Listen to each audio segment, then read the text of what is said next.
It looks like we are live back in the BriHive. Welcome back to yet another Thursday live stream, the second one of the day. Welcome back over. Let me make sure that my mic and everything is all good because I did just transfer over from a different live stream. It looks like we should be all good. Let me know in the chat if y'all can hear me. Welcome. Welcome back to another live stream. We just finished talking about P. Diddy and the nastiness he has going on in his newest SA lawsuit, this time against a man, and also some claims of like drug charges and gun charges and things like that. So if you missed that and you're interested in covering that, be sure to pop on over and watch the replay on that. I will warn you, it was tough to get through, but we needed to talk about it. So anyways, we are back here to talk about Lauren the Mortician and the lawsuit that she filed with her attorney, Jeanette Braun, suing for copyright infringement and also defamation. And now the girlies who are being accused of this defamation and copyright infringement are responding back. They have some things to say, and the thing that they're saying is that they want the lawsuit dismissed. So we'll go ahead and we won't go through every single motion to dismiss because there are 3 that were due today. And I don't have the bandwidth to go through every single response or motion to dismiss Lauren the Mortician and Jeanette Braun's insane lawsuit. But there is an update on diversity jurisdiction. We'll get into it in just a moment. Remember, we read the court's request for Jeanette to basically prove why this case should be filed.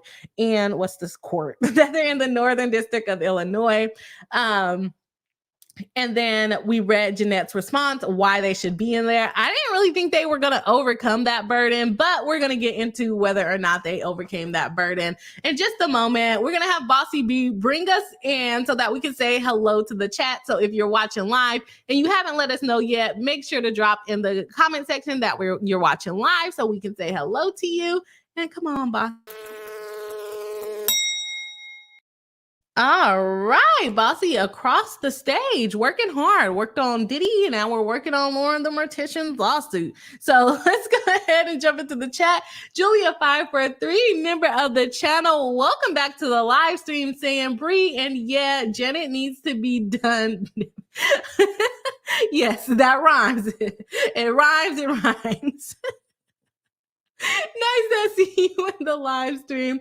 Abby Loves Sunshine says some lawyers are a reminder that 50% of lawyers graduated in the bottom half of their class, and they may or may not have taken a couple of times before they passed the bar. But that's okay. It's okay. We need more lawyers. So, Jeanette, I don't know what to say. But welcome into the live stream. Smalls, a member and moderator of the channel, welcome back to yet another live stream, saying present and like the stream. Oh, let's go ahead and set our like goal for the stream. I forgot to check on the other stream. Y'all, we are already at 14 likes with 14 people watching live. But if you haven't hit the like button, please do. It does help us out in the algorithm. It lets other people know that we're here so we can have more friends coming in chatting about the things that we are chatting about. So if you haven't hit the like button, please do. We're going to set our like goal for this stream at, the last one was 30. So let's go ahead and set this one at 40. Ambitious. I know. Ambitious. Crystal Harris, another member of the channel. Welcome back into the live stream, saying woo woo. Welcome back. Tanya D says, I'm on time for this one. Yeah. We had another one start before this. We are happy to have you here. Member and moderator of the channel, Tanya D, welcome back in. Small says, can Death hear you? You're good, Bri. Thank you very much. I just haven't done the transfer thingy. What did I just do? Redirect it. I haven't done the redirect. So we redirect it. Let me know if y'all got popped over from the other stream though, because I didn't really notice. So let's see here. Let me see. Got that one. Cardoba82 says, and I am here. Hello and welcome back into the live stream. Did you get popped over, Cardoba82? I know you were in there when I finished, but I couldn't tell. Tiny D says, I couldn't tell if you got transferred over or not. Tiny D says to Abby Love Sunshine, you're right. Talking about Jeanette. Let's see. Tiny D says, I like the stream too. Thank you very much. Thank you very much. Small says to Tiny D, I got boxes instead of what I assumed was an emoji. I can't see what you guys are sending. Let's see.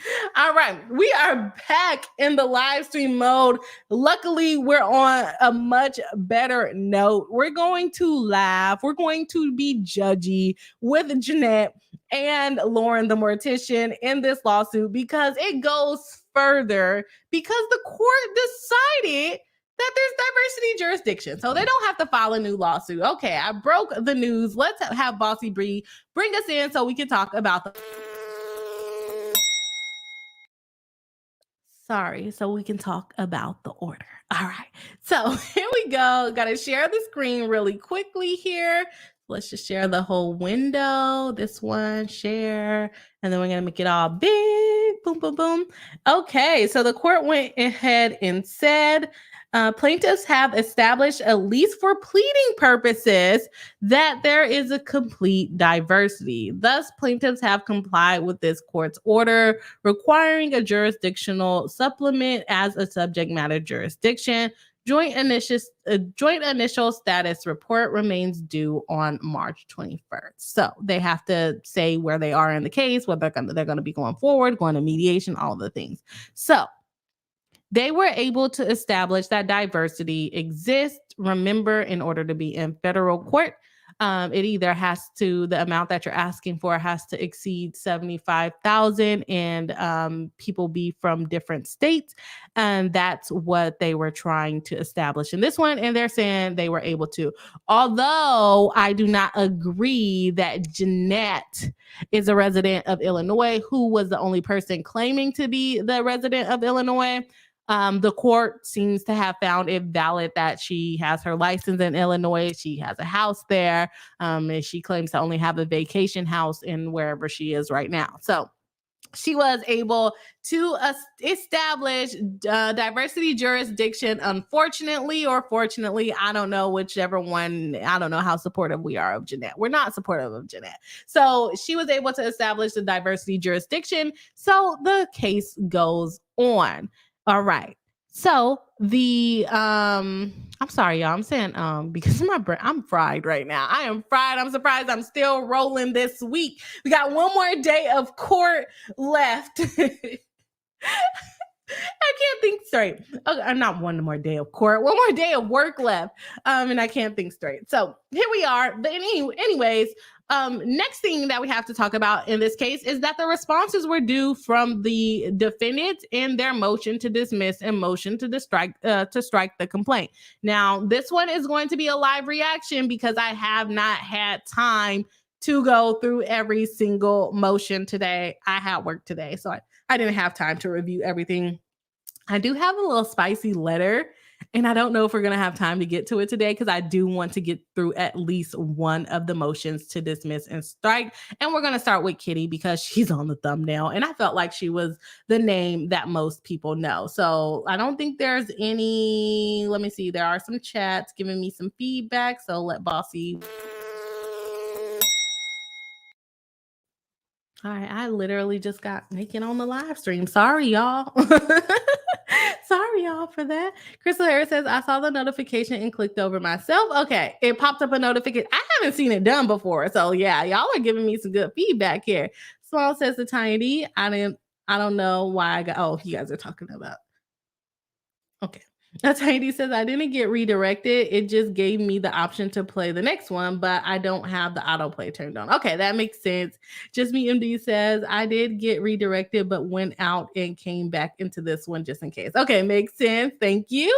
Small says, I didn't get redirected either. I clicked on the link in the description. Okay. Yeah, I tried. I tried, but you all are here anyways. So maybe we'll try it again another time. I don't know. Kimmy Lockett says, you need a Beyonce fan. No, I don't need the Beyonce fan. You got the Beyonce fan, girl. You guys are silly. Oh, man. Just Me MD said to Abby, good one. Whoever wrote that last Diddy suit missed law school, let alone be in the bottom of their law class. You think so? With the Diddy lawsuit? I thought that I didn't notice any typos in that one. I think just the people in life around Diddy are not that good of people, which I mean, am I surprised by that? No. No, and I don't really see why people glorify a lot of celebrities, to tell you the truth. I listen to celebrities because I like listen to music and stuff, but I would preferably listen to regular people like me on TikTok or on YouTube.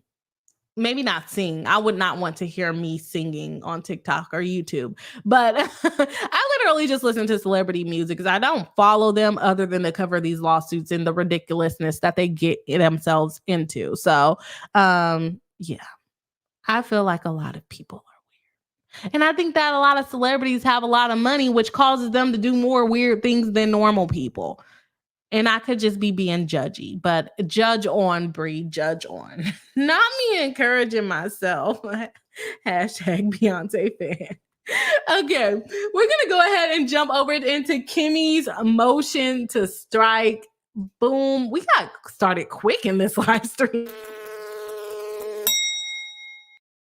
I'm like, we got started quick, but we're like 20 minutes in, Brie. How long did you start the stream, Kimmy, before I came over here? I don't remember.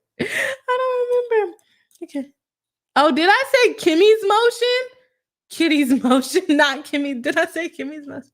Kimmy is now in the lawsuit, y'all. Now in the lawsuit. Okay.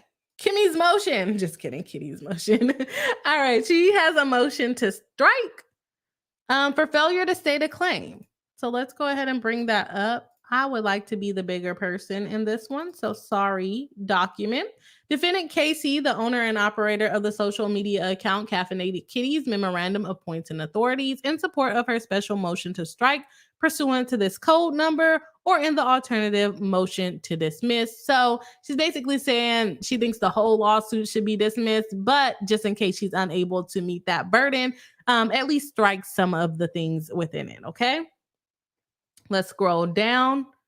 Let's give us a brief reminder of the case. At its core, this action is an attempt by an alleged well-known social media influencer, not alleged well-known influencer. Not you allege that you're well known. Okay. With millions of followers, millions in quotation marks, ma'am, she does have millions of followers. I think she has at least 1 million followers, maybe not millions. Now I have to go look because now I'm second guessing myself of whether Lauren the Mortician has millions of TikTok followers, but maybe she combined Lauren the Mortician. Okay, she has 2.7 million followers. So yes, Kitty, I'm sorry I have to disagree with you on that one, but she does have millions of followers. And her lawyer, at its core, this action is an attempt by an alleged well-known social media influencer with millions of followers and her lawyer to silence an individual who has voiced opinions about them on social media with which they disagree. While plaintiff Lauren Propson and her lawyer Jeanette Braun in Braun IP Law, collectively Braun, may not like what defendant Casey, the owner and operator of Caffeinated Kitty, has to say about them on TikTok, the allegations of the complaint reveal that Casey's alleged statements are nothing more than her opinion, which she's absolutely right. You cannot have a defamation claim just because you don't like what Kitty had to say, okay?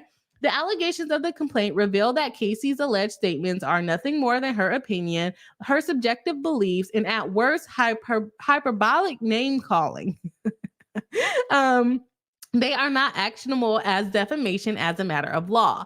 Not one of the alleged defamatory statements is a verifiable statement of fact. That's what we talked about in previous streams. How are you going to be able to prove or disprove whether Jeanette Braun is unhinged or whether Propson is transphobic? How are you going to be able to prove it or not prove it or prove that she did not have a belief that she was transphobic? I don't see it really happening at this point. Okay, let's see here. Not only do the statements not constitute defamation under the applicable substantive state law, but importantly, they fall within the scope of protected activity under the Georgia anti-SLAPP statute, which governs Georgia speakers such as KC. Remember, KC lives in Georgia, although the complaint is filed in Illinois. Who the complainant alleged is a resident of Georgia. Put simply, this case is nothing more than a joint and inappropriate attempt by a lawyer and her client to bully and intimidate an individual for speaking her mind and exercising her First Amendment rights. That is a read. This whole first paragraph, she's reading them for sure.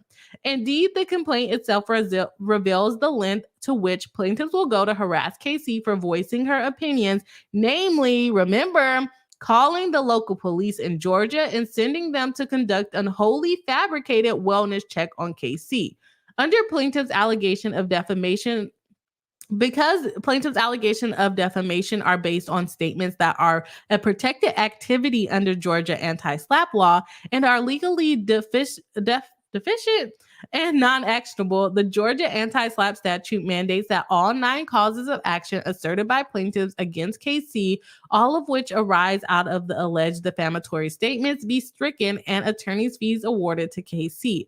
Alternatively, KC respectfully requests that this court dismiss all 9 causes of action asserted against her for failure to state a claim, given that, as explained below, all of the claims rely on alleged defamatory statements that simply are not actionable under applicable law. Alternatively, and at a minimum, Propson claims against KC, which are curiously joined by Braun's claims, should be dismissed under 12b3 for improper venue because Propson is a Wisconsin resident and Casey is a Georgia resident, and this venue has no nexus to, involvement with, or interest in the adjudication of Propson's claim. Remember, because she's a plaintiff or a co-plaintiff, right? Okay, so they go into the case background. Is this something that I want to cover? I think we have a pretty good understanding of the background of the case, so I'm going to skip that part. Propson alleges on or around October 24th, Casey published a TikTok and identified her by a public persona, Lauren the Mortician. The complaint contends that on October 24th TikTok post, Casey accused Propson of being transphobic and a TERF because she liked posts by a social media personality who is in a gay relationship.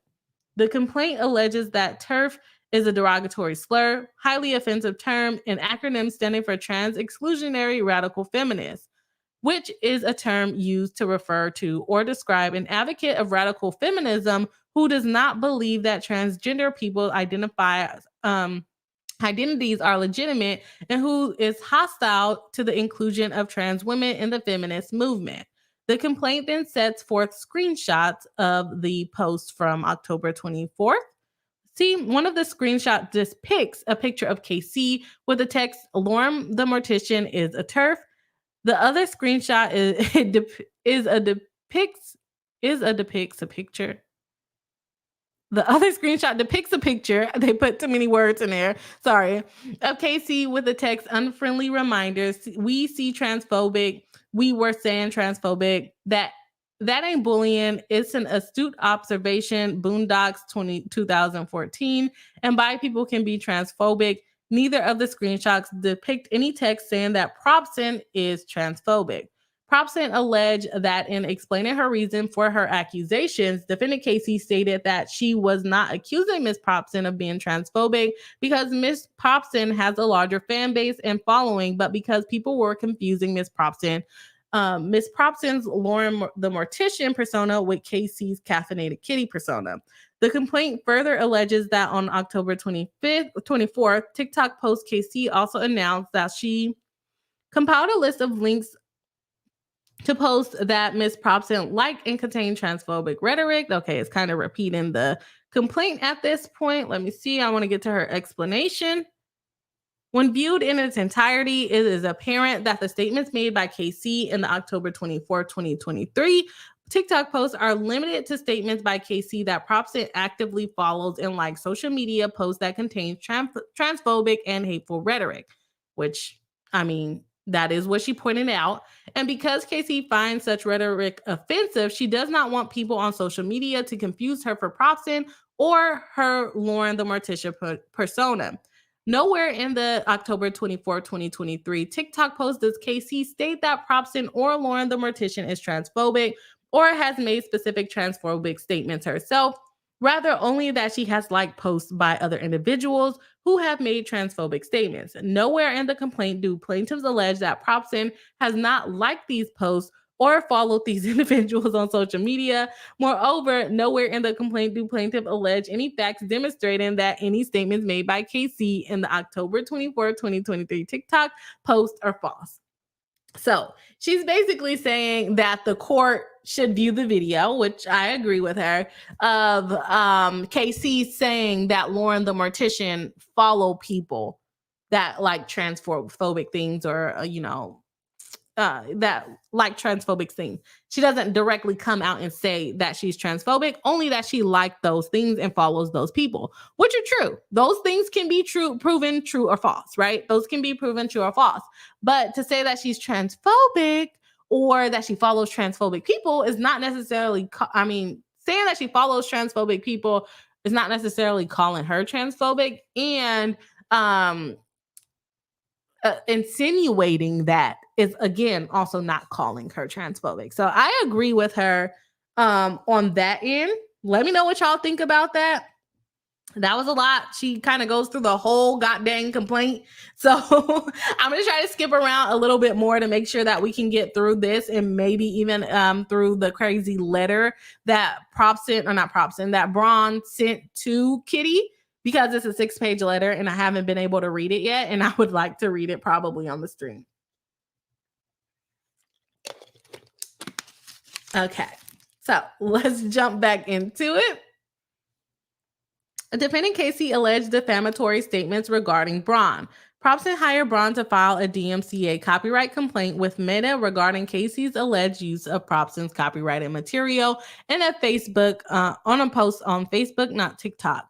The complaint alleges that Casey then used her social media account to express her anger and resentment.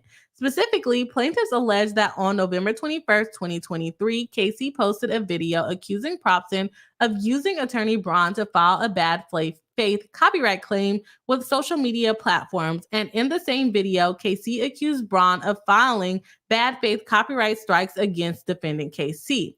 Plaintiff alleged that Casey posted the same video again on TikTok on November 25th. Let's see. Contrary to the allegations in the complaint, nowhere in the November 23rd TikTok post does Casey state that Braun filed bad faith or false copyright claims or strikes against Casey. Transcription of the TikTok post will be presented, I guess.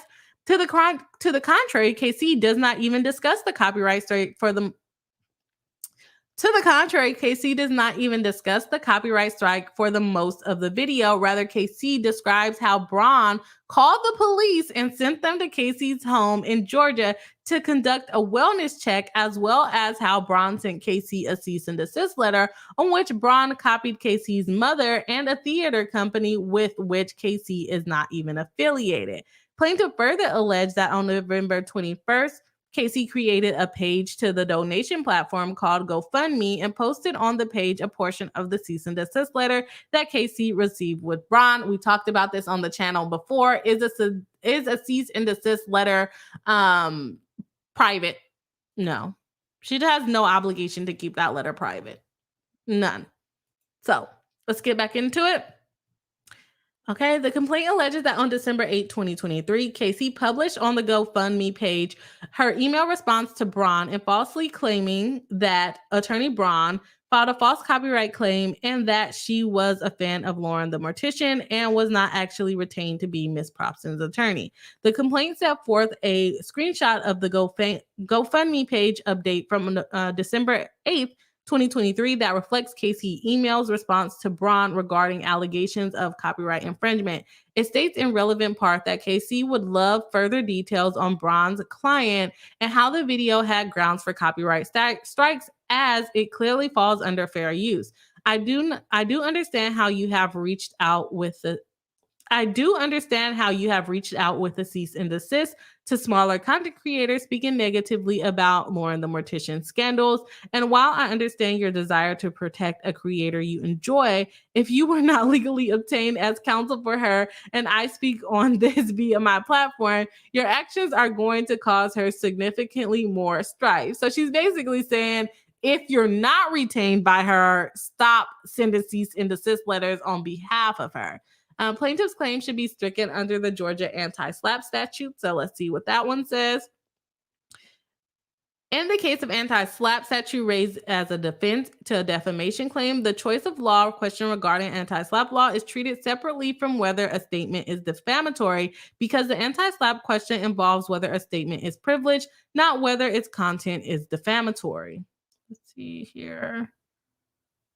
Although the place of the alleged injury might be critical in determining the law applicable to the defamation claim, the choice of law for anti-SLAPP protection involves different interests, namely protecting the speaker's exercise of First Amendment rights, and could lead to the application of different state laws. In determining which law to apply defenses raised pursuant anti-SLAPP statute, courts have found the place where the allegedly tortious speech took place and the domicile of the speaker central to the choice of law analysis. So they're most likely going to find that the Georgia anti-SLAPP law applies to Kitty if that's the way that they roll on anti-SLAPP. It's not my area of law, so I'm not quite sure how correct she is in saying that it should be in Georgia. Basically saying that it's a protected speech. She's given her opinion and speaking out on a public matter where someone is basically coming after her online for making her own comments online. It's a public interest because she is maybe not a public figure, but she is talking about public interest things of smaller creators not wanting to be copyright struck in by Miss Attorney Braun. So let's see here. This is long.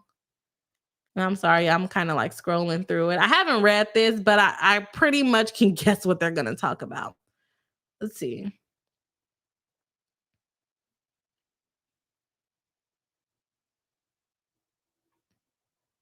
So I was just talking about the public interest of the statements. And then she goes on to say, furthermore, the statements are also protected as public statements of a public issue or public concern. Again, the complaint alleges that Propson has millions of social followers. Thus, whether she has hired an attorney to file copyright claims or strikes against content creators simply because they post content that Braun's clients, including Propson, does not like is a matter of public interest or concern. So that's what I originally guessed. So I don't know what her other argument was above on why it was public interest. So let me try to find it. Okay. They're saying that she has millions of followers, so she has public interest. Whether Propson, who has millions of followers on social media, for her educational videos about death and loss of loved ones, likes and follows other social media personalities who post transphobic and hateful rhetoric is certainly a matter of public interest, particularly when the public is confusing KC with Propson. Holding that statements made regarding a former president of a corporation in connection with the controversy that would affect the more than 13,000 members of the corporation is a public concern. As for Braun's claim against KC, they are also based on protected activity. Namely, Braun's allegations are based on purported statements that Casey accused Braun of filing bad faith copyright strike or a complaint under the DMCA against KC. The copyright strikes was unfounded or in bad faith because Casey's use of Propson's alleged copyright material constitutes fair use. As explained above, OCGA provides that any written or oral statement or writing or petition made in connection with an issue under consideration or review by a legislature, executive or judicial body, or any other official proceeding authorized by law is deemed protected activity under the Georgia anti-SLAPP statute. The statute creates an expansive definition of protected speech, which includes any statement made in connection with an issue under consideration by any official proceedings. The filing of a complaint or copyright strike under DMCA constitute an official proceeding as it is expressly authorized by law. So basically, her even filing the copyright strike would be considered protected speech because you can make comments. so-and-so filed this DMCA against me, and I think it was unfair, or it was unauthorized, or whatever you may say. So yeah, I think she has good points on anti-slap. Again, anti-slap is not my area of expertise. I'm still actually learning that, and I learn it from YouTube when we cover it on live stream. So still getting used to that, I can't talk today. I can talk anytime I get on live stream because my brain goes faster than my mouth and it causes me to stutter. So bad. It's so bad. Okay.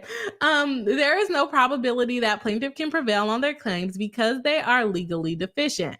Once the defendant has established that the claims asserted against it arise out of protected activity, as Casey has done here, the burden then shifts to plaintiffs to demonstrate that there is a probability that the plaintiffs will prevail on his or her claims. Remember, we covered this in Mr. B's case.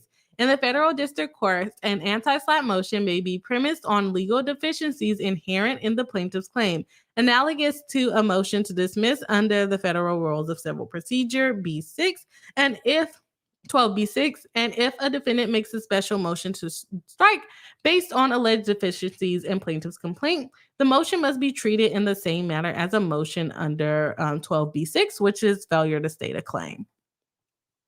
Let's see here. The complaint fails to state a claim where the well-pleaded facts do not permit the court to infer more than the mere possibility of misconduct. Here, as explained below, plaintiff has failed to state facts sufficient to constitute any cause of action against KC. Thus, each of the claims should be stricken under this law, and attorney's fees under the statute should be awarded. Braun cannot prevail on her defamation claim.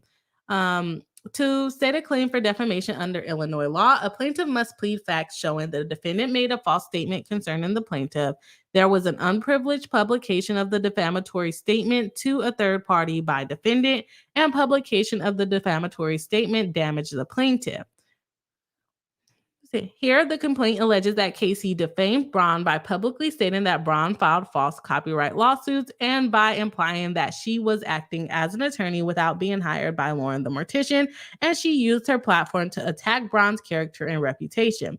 The complaint also alleges that Casey stated that Braun filed bad faith copyright strikes against her, and that Braun was accused of being an unethical lawyer that files frivolous copyright claims.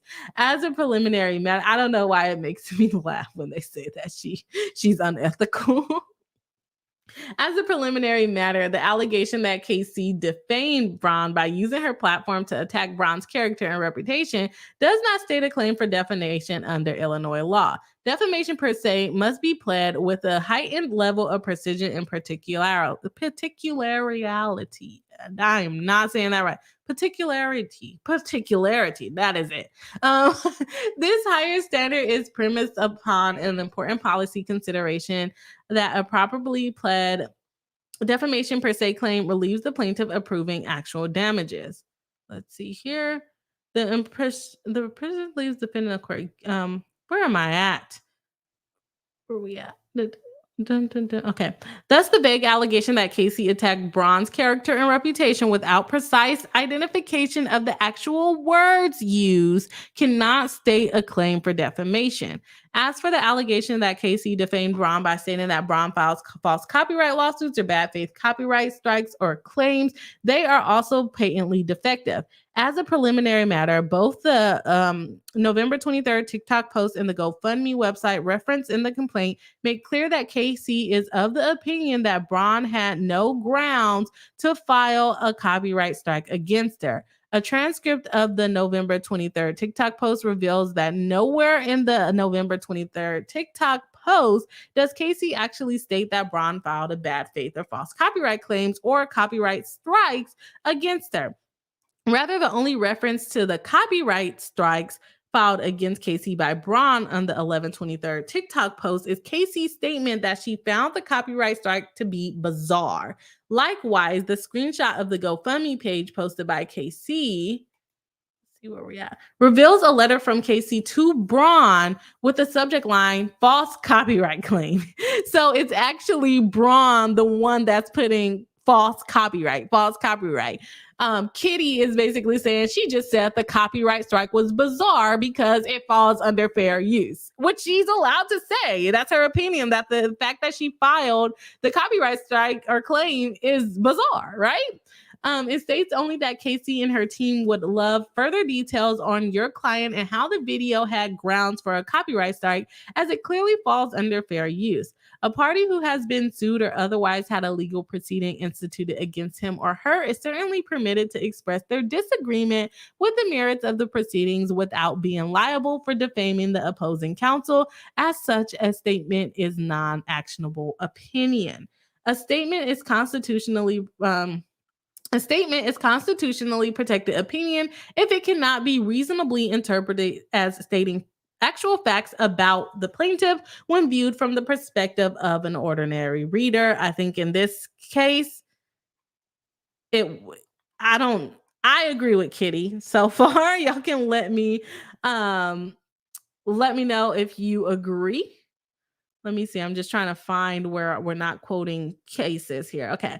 Here, it is clear that Casey is expressing her subjective opinion that the copyright claim had no grounds based on her opinion that the defense of fair use is applicable. Furthermore, use of the term false or even bad faith, assuming Casey even used that phrase, has no precise and or readily understood meaning.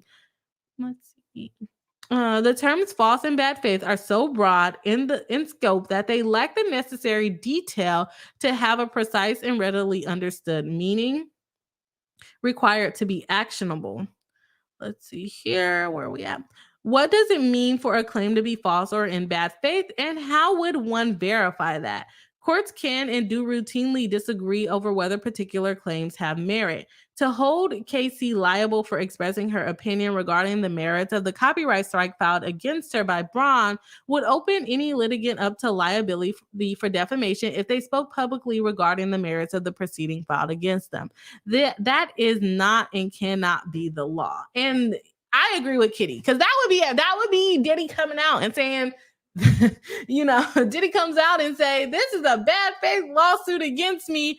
And now all of a sudden, although he's probably liable for other things, he shouldn't be liable for defamation, right? He should not be liable for defamation. So I agree with Kitty there.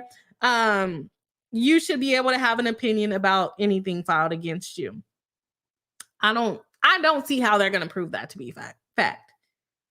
And like I said, your copyright strike or claim may be approved under DMCA, but it doesn't necessarily mean that there were no defenses to you making that video that you made. And remember, we're talking about Kitty screenshotting a video of Lauren and then commenting on the screenshot of the video that she had from Lauren, or her comments or something like that, that she wrote that comment. And so you can't screenshot it. Like, no, that's not how it works. It's not how it works. Okay.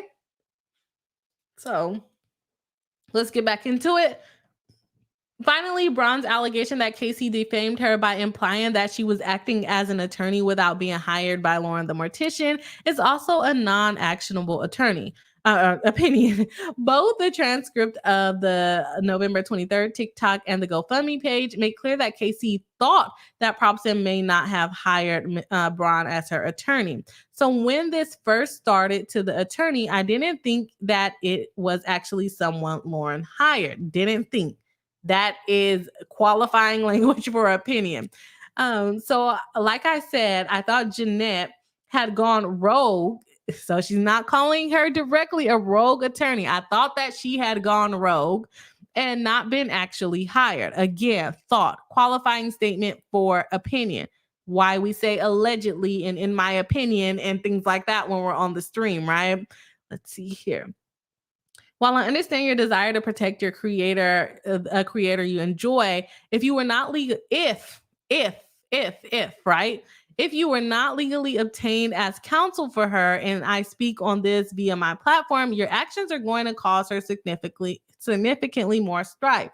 If If it is clear that the writer is exploring a subjective view, an interpretation, or a theory, conjecture, or surmise, rather than claiming to be in possession of objectively verifiable facts, the statement is not actionable. So again, I think Kitty is absolutely on the right line with this. And I'll be very surprised if they don't dismiss at least this claim regarding whether she was hired, and then also the copyright strike, and I thought I had the right. Yeah, I don't see what's their names? Lauren the Mortician and Braun succeeding against these arguments. Again, this is not my area of law. She could be completely misquoting the law or interpreting the law, but it makes sense to me. Let me know what y'all think. Where are we at with our likes? We are at 23 likes with 22 people watching live. So if you have not hit the like button, please do. It does help us out in the algorithm. It helps us get more friends. And we're taking a break from Russ. Like, don't you guys like the break from Russ? Go ahead and hit the like button. I wanted to cover Russ today, y'all, but I did not have enough time to watch all these days of testimony. So I'm going to listen to it over the weekend while I do my hair. So there's that. There's that. But let's get back into it. Let's see. Non-actionable. The fact that these statements were made on the internet and social media posts further underscore that they constitute an opinion. Not only are Casey's statements about Braun non-actionable opinions, but they are also subject to qualified privilege under Illinois law. Such privilege may exist where the situation involves an interest of the person who publishes the defamatory statements or an interest of the person to whom the matter is published. Courts also recognize as privileged communications involving a recognized public interest. Whether a qualified privilege exists is a question of law for the court. Casey's statements are privileged because they relate to her interest in protecting her freedom of speech in the social media post and in not being subjected to DMCA copyright strikes filed by Braun in response to statements made on social media with which Braun clients disagree. Moreover, the statements made by Casey were published to those who share that interest. Other individuals who have social media accounts who have been or could have been subject to DMCA copyright strikes filed by Braun definitely agree with that. You don't want a rogue attorney out there filing false DMCA strikes just because they don't like what you're saying, right? You don't want boss attorney Bree out there saying, hey, don't like what you're saying, copyright strike,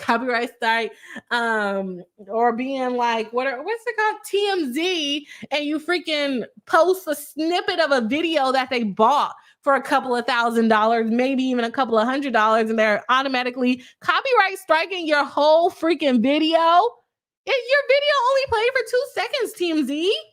Come on now. See, we don't want that. Everyone let me not say that. In my opinion, a lot of YouTubers hate TMZ videos because you know you're going to get a copyright strike just for playing, just even for putting the pause. I feel like if you just put the pause picture on there, TMZ is coming after you. In my opinion.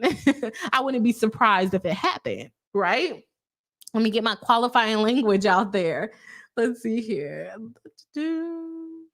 Courts in this district, however, have looked for something more than conclusory statements in order to infer that the defendant knew that the statements were untrue or recklessly disregarded the truth or falsity of those statements. Here, the complaint contains nothing more than conclusory statements that Casey's defamation statements were made with knowledge of their falsity, because no, you don't know that they're false. She thinks that they were false copyright claims. She's okay. She can think that you did not have a right to file that copyright strike, just like I don't think it's right for TMZ to strike whole 2-hour videos for a 1 to 15 second clip of a video that you're playing on your live stream. So there's that. I can say that. That's not defamatory. Here, the complaint contains nothing more than conclusory statements that Casey's defamatory statements were made with knowledge of their falsity and with reckless disregard for the truth.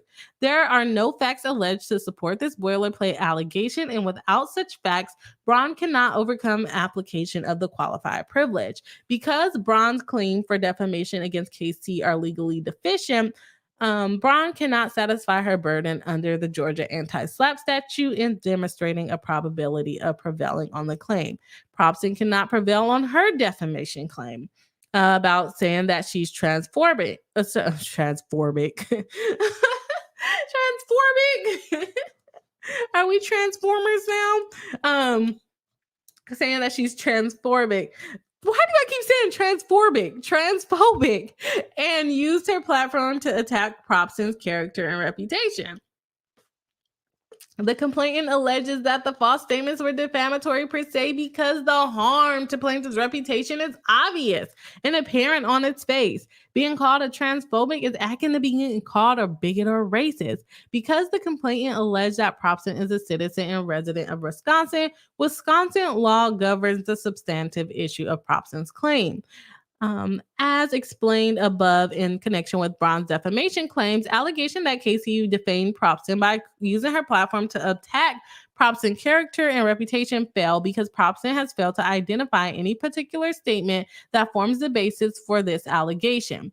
The impression leaves Casey and the court guessing as to which statements are at issue and accordingly failed to plead facts to support the claim with adequate specificity. I can't say that word. Let's see.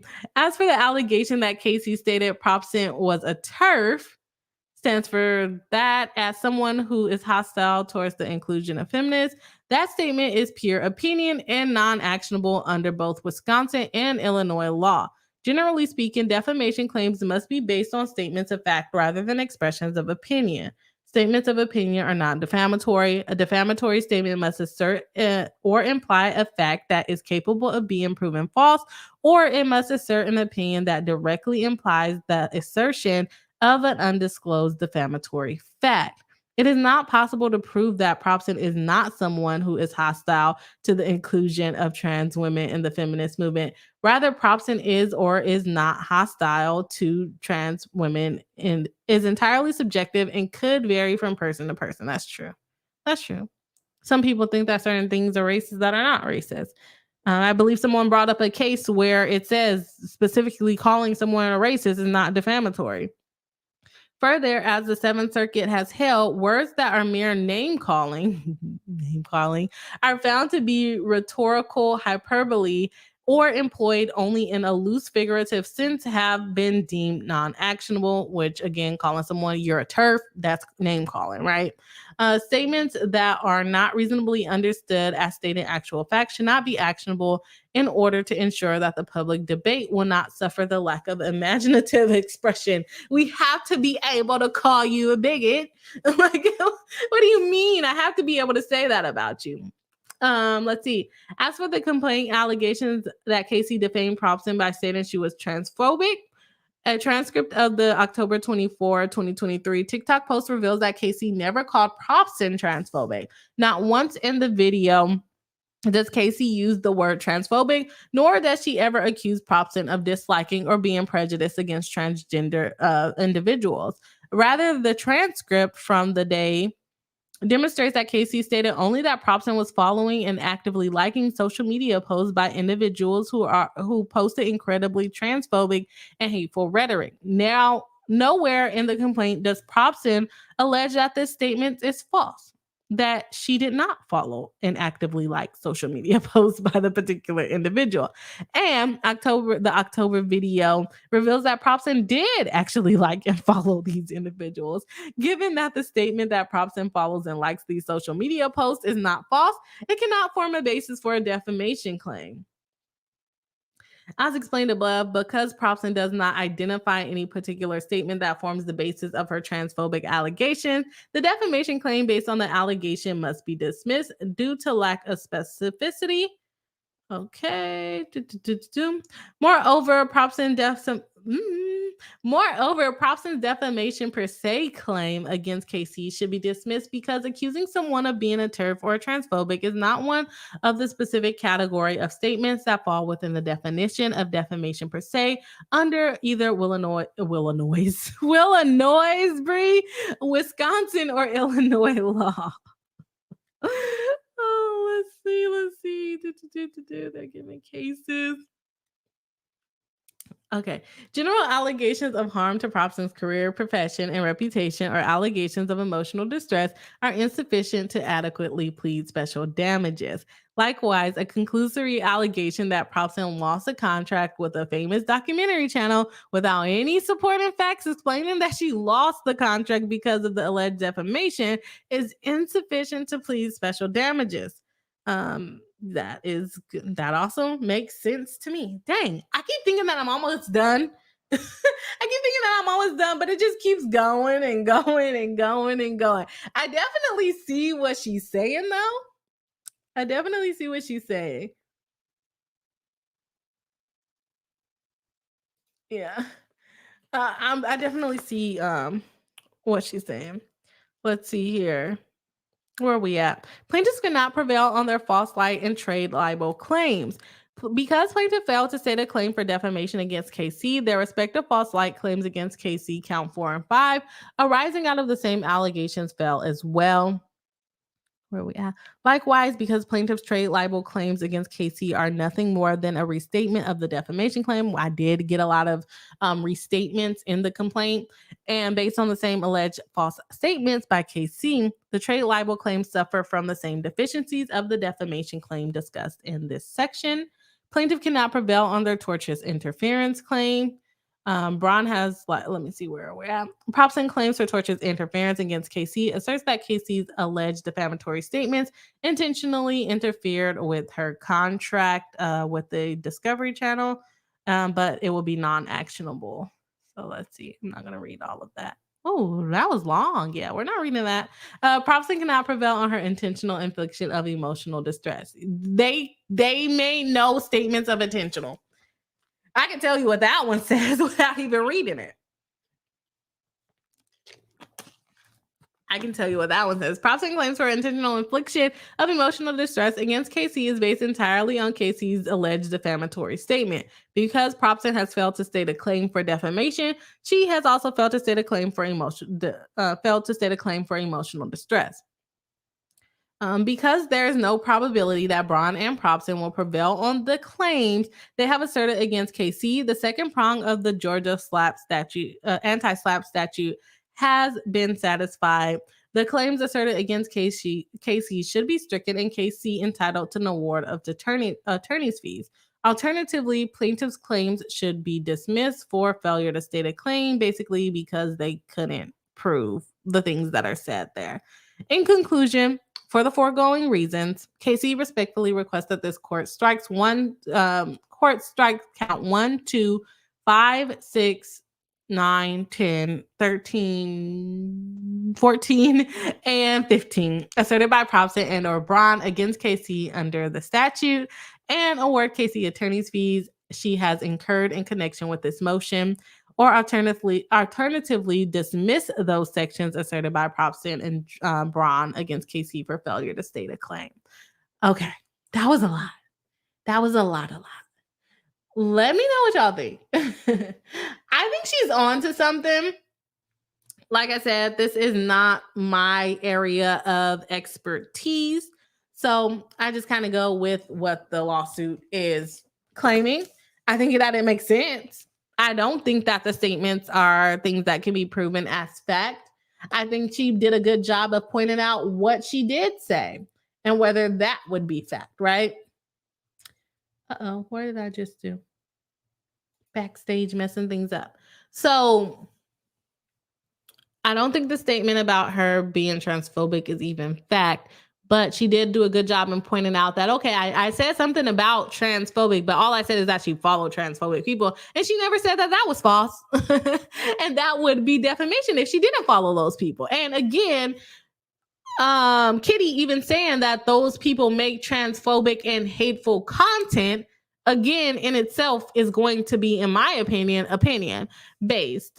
Same thing with saying that the copyright strike was false. I agree with that. You can't really prove if it's true or not because that was Kitty's opinion about the action brought against her. So let me know what y'all think. I got a couple of chats in the back that I'm going to jump on. I'm sure we'll get some more comments coming in. So yeah, if you guys have anything to say, go ahead and drop your comment now. All right, we got Julia 543 saying Bree and yeah, Jenna needs to be done. Oh, I think I already got that one. Thank you. I think I got that one already too. The alleged influencer was wild. You're an alleged influencer and you allegedly got millions of followers. Cardova82 says, of course, Lauren has millions of followers. She's a mortician and with that of ghosts. That's what I'm saying. Is she trying to say that she has fake followers? Tanya D says, I'm not really one of the cool kids, but I literally had not heard of any of these people before you talked about it. I had heard of Lauren the Mortician only. That's the only person that I had heard of before. Cardova 82 says, the whole case reminds me of one of the oldest axioms in the common law. We can't fix stupid. We can't give it a court date. Yeah. They're giving it a court date at least. Or maybe she might succeed on this motion to dismiss the claims against her. And I know the other ones are just as long, so we're probably not going to have time to go through that, y'all. I'm probably making it as is. I'm going to sleep so good tonight. I'm going to sleep so good tonight. I am so tired. I keep waking up in the middle of the night. Then I go to work and deal with nonsense all day. I just some lawyers, y'all think Braun is bad? Y'all think Braun is bad? Man, I tell you, dealing with some of these lawyers in the divorce realm, I'm just like, is it me or is it them? Is it me or is it them? Am I dealing with someone who's not an attorney? Maybe or maybe not, but yeah, give them a court date. That's all they can do in my area of law as well. Give them a court date, see what the judge says. Judges, another question for another day for me. Small says, friendly reminder to hit the like button if you haven't already. Yes, of course. If you haven't, we have 29 people watching live. And we have 25 likes. So if you have not hit the like button, please do. It does help let people know that we are here. And our like goal for the stream is 40, and we are 15 away. So if you have not hit the like button, please do. It does help us out, and it helps us get more friends. Let's see. Small says, is it name calling or objective observable fact? Like transphobic content seems to fit the definition of transphobia. Aren't there receipts? But again, it might be considered opinion. And I can't speak for transphobic or trans people of whether I would consider something transphobic or not, because I'm not trans. But if someone said something to Black people, I can distinguish whether I think it's racist or a stereotype, if that makes sense. Or someone might think a stereotype is racist. So I don't think it's fact. Observable fact would still make it a fact if I'm not mistaken. So I don't want to give them the satisfaction of calling it any kind of fact. Let's see. Small says, didn't Kimmy give us the definition that one time and it fit? I can't. What definition? Kimmy Lockett says, Small sure fit in my book. I don't know what y'all are talking about. Tony D says, yeah, that Russ case is a lot to take in. At this point, it's a clown show with the attorneys. Yeah, I watched part of day 4 and then I'm behind. Are they on day 6 now? So I have to catch up to that whole thing. Cardova 82 says to Tiny D, I paid no attention to that case. It's too much for my brain. It's a lot. And it's a lot of gun talk. I will learn way more about guns than I ever knew just watching the first 3 days of that lawsuit, or first 4.5 days of the lawsuit. Kimmy Lockett says to Tanya D, pre-trial motions were a clown show, but I was optimistic about the trial after the defense opening statement. I should not have been. They just seem like they're fumbling. I don't know what it is they're trying to poke holes. I know they're trying to poke holes in the case, but it just seems like they're fumbling all over the place. And we're talking about the Russ trial that's going on against Gutierrez Reed, Hannah Gutierrez Reed. Tanya D says, I let it play while I work. I've made my decisions as a social media jurist so I can have listen and catch recaps. Yeah, I have to listen. My problem is when I watch things that I want to cover on this channel, I take extensive notes, like way more notes than I need to take. So I can't do the background thing because I won't pay attention to what I'm actually doing. Cardova82 says, I'm following the Michelle Triconis one. I have not heard of that one. I'm gonna have to look that up. Kimmy Lockett says, it would be so satisfying for this case to be dismissed under Georgia anti-SLAPP after they chose to file in Illinois. Yeah, I want it to be dismissed so bad because I just don't see it as being factual statements. I really just don't. I don't see it as being factual statements. Cardova82 says to Kimmy Locker, this case is like that pimple that shows up the day before a date. I want it to go away so badly. It's such a bad case. Kimmy Locker says transphobic. I don't know. I think you were, I don't know, y'all. My mind is not there. Small says racial stereotypes are rooted in racism. It is. I don't know. I just don't get offended by things. I just don't. Like racism, not all transphobia is overt or blatant. Convert transphobia, transmisia is still transphobia. My question is, did she do what she's accused of? Yes. So that's what, that's the point that Kitty was pointing out, is that she said she was liking transphobic rhetoric, right? I don't think you can prove transphobic rhetoric as fact. I don't think you can prove that as fact. Maybe some things potentially you can prove as transphobic rhetoric, but to me, that's gonna fall more under opinion, right?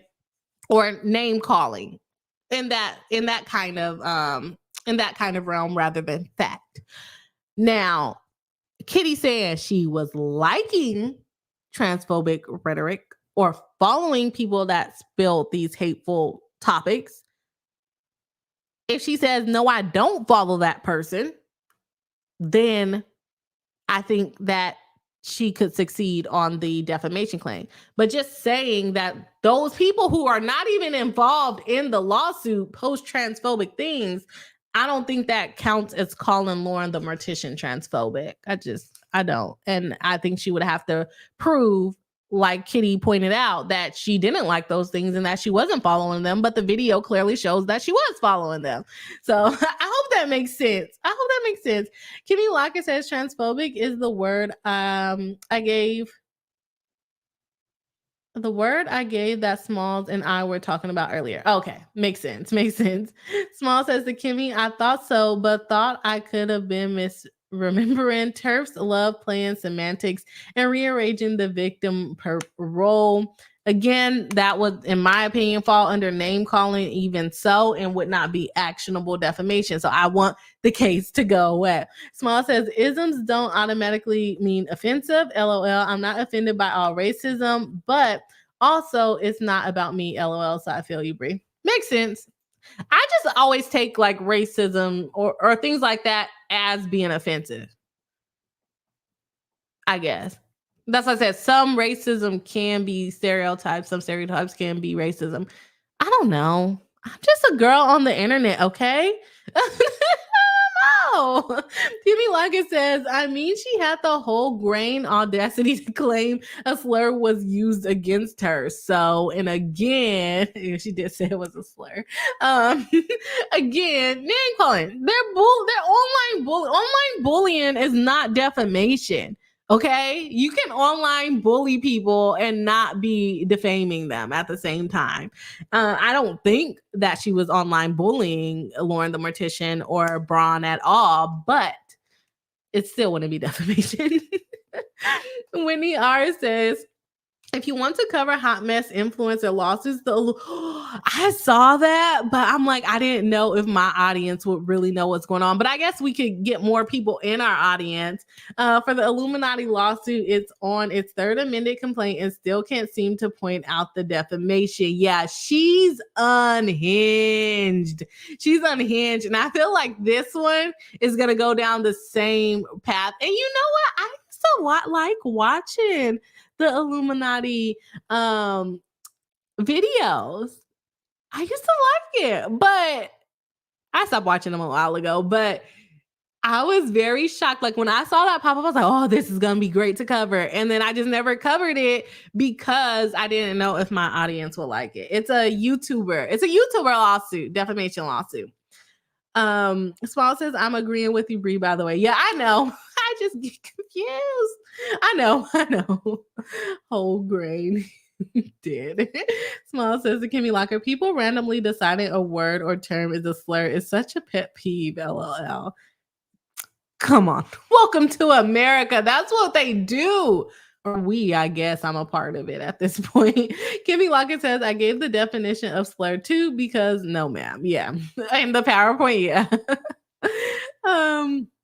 Whitney R says, I used to follow her too when it came out. She is cruel to her staff. And the crazy part of it is that that does not shock me for whatever reason. I feel like when people come successful and they say that there's no billionaire that's not corrupt, right? I feel like when people become successful, the more and more they get corrupt.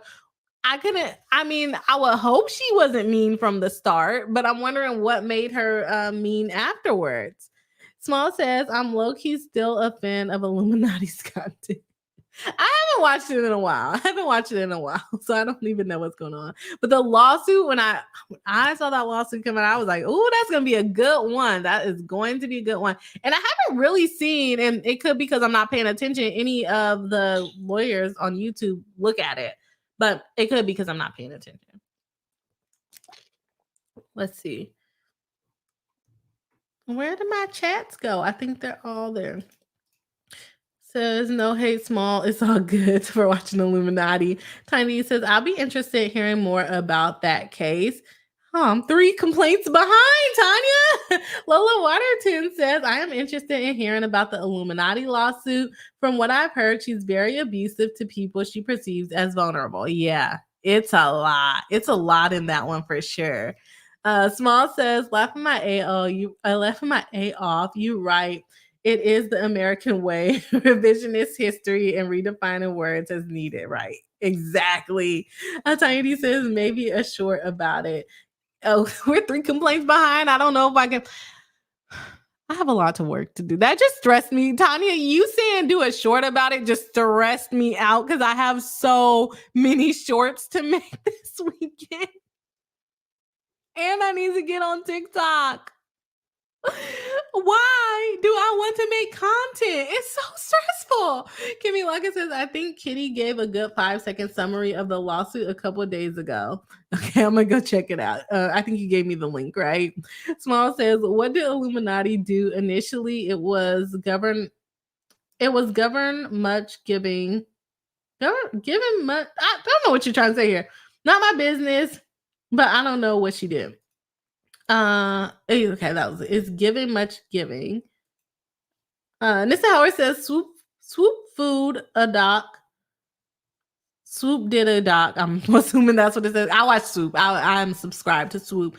On the Illuminati, she also used to be on the leftist mafia. I watched Swoop. I don't think I've watched her Illuminati video yet, but yeah, I like Swoop. So you'll get good.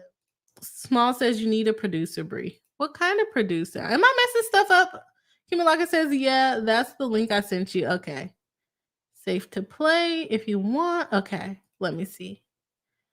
Tiny D says, no stress, don't worry about it. I won't be around for the next week anyways. You going on another vacation, Tiny D?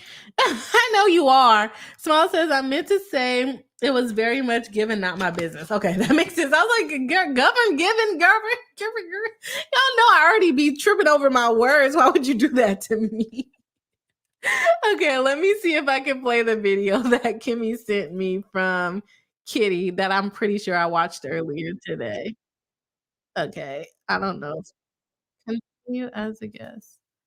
Okay, let's go over here. Boom. And then we'll make it all big for us. And then we're going to stop our share it again. Share it again, but we're going to share it with the sound. This one. Also share audio. Okay. Can y'all see that? I think y'all can see it. Let me know if you can hear it. Go away, little thingy. Okay, here we go. Because I was rude, but I was rude to an idiot. Were y'all able to hear that? Because I was rude, but I was rude to an idiot. Yeah, I watched this earlier because I was, oh gosh, not again. Okay, yeah, I watched that earlier. So she's basically saying, what is your lawsuit about? I was rude, but I was rude to an idiot. But you better watch yourself, Kitty. You better watch yourself. My girl is having to consult with her attorneys probably before she posts stuff like this because they can get you for this one too, girlie. They can get you for this one too. But again, name calling. So she probably feels like she is pretty much in the clear on that one. So let me see here. Got some comments. Kimmy Lockett says, I think Smalls meant a producer for your shorts. Yeah. That makes sense. That makes a lot of sense, actually. What just happened? Sorry, y'all, for screaming in your ear like that. My computer screens just went completely black. So am I still live? I think I'm still live. Oh my gosh. Small says, no, I meant if you're not so over. Yeah, I do. I need help. I do. I need help. And Kimmy's already helping me and I still need help. So it's a lot, but no, we're gonna get it together. I got a plan. We're gonna keep up with the content. I did want to get into, I'm not gonna do the other motions. I struggled through that other motion. It was a lot. I'm sure they're gonna say pretty similar things. I don't know if they have all the same attorney, but they definitely filed their own responses. Oh, Cosin, did I work there? I'm pretty sure crazy co-winky dink. Crazy freaking co-winky dink. Oh my gosh, let me get this together. Okay, so Cosin O'Connor, if you guys are on small stream yesterday, I said I did a diversity fellowship and it was with Cosin O'Connor, which is a law firm, but they have offices in a bunch of different places. So, wow, what a coincidence. Cosin O'Connor. That's where I did my little diversity fellowship. So, let me see who else is on these ones. This one. Also, yeah, so it looks like they have the same attorneys. So, I'm pretty sure they said pretty much the same thing, which is interesting that they all have the same attorneys. But I guess it makes it easier for them to be able to make these kind of statements. And they actually have a California attorney that is appearing pro hoc vice, which means that they had permission to practice in Illinois for the purpose of battling this lawsuit. So he's probably like well versed in defamation lawsuits and copyright, maybe not copyright infringement, but defamation lawsuit for sure. So there's that. Isn't that crazy? Cosin O'Connor, who would have thought? Okay. I wanted to go through the letter finally, the unhinged cease and desist letter that Kitty received from what's her name? Braun? What's her first name? Jeanette. Y'all call her Janet. Okay. So let's see. We'll have Bossy B bring us in. I don't know why I'm volunteering myself for another 6-page document knowing I can't read. I cannot read today. And I'm like, oh yeah, let's read another document. Girl, get it together. Okay, let me go ahead and share it. Okay, this is the letter sent to Kitty at her social media, redacting the address, blackmail, extortion, defamation, false light, copyright infringement, harassment, and stalking. Miss Redacted, referring to Kitty. I hope this email finds you. Oh no, is this her email? Yes. This is Lauren Jeanette Braun's letter to Kitty. I hope this email finds you well and in a centered and rational state of mind. I am Lauren the Mortician's federal civil attorney and am in receipt of your email below. The proper way to address me in communications is Miss Braun. You and I are not a first name basis. I think she meant not on a first name basis, but go off, sis. Attorney Braun would also suffice. You proclaim to be a demon playing a game of chess against me while I am playing checkers. I am not playing any games. None of this is a game, and it is clear you have no respect for the judicial process. However, you are not playing a game of chess. Your actions make it undeniable that you are playing a game of Twister in the mud. I recommend you stop playing all games and give the situation that you have caused the respect it deserves. You also claim that you will, in so many words, do demon things. What? In the very near future. You intend this to be a threat to others based on your connotation and context of the statement. After seeing your multiple irrational and erratic posts on social media over the weekend, along with your TikTok live stream, I am worried that your mental state is unstable and that you may hurt yourself or someone else after reading this email. Then why are you sending me the email? Huh? Why are you sending me the email? Okay? And this letter, if you think you're going to use it as evidence, it's hearsay. It's hearsay. You're trying to use this letter to prove the truth of the matter asserted, saying that you're afraid she's going to hurt herself. Come on. You clearly do not practice in court. Let's go. I believe you are not going to take this news well that you are wrong.